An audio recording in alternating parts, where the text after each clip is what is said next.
И драги приятели, така. Тъй като наближава лятото, и това вече сме лято, да е август месец, аз на няколко дена заминавам пак за море.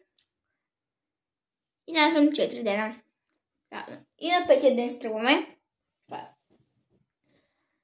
Вие какво ядете, когато е лято?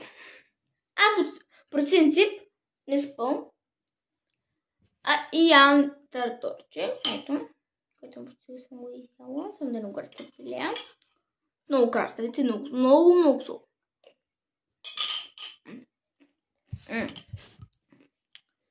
Ако и вие обичате тартур, ще долу коментарите. Ако не, кажете с какво се храните, когато е лято или е голяма шека. Сега ще ви покажа нещото, което аз папкам винаги, когато съм дълна. Не, че го папкам, но много си го обичам. Това е Лили, моето кученце.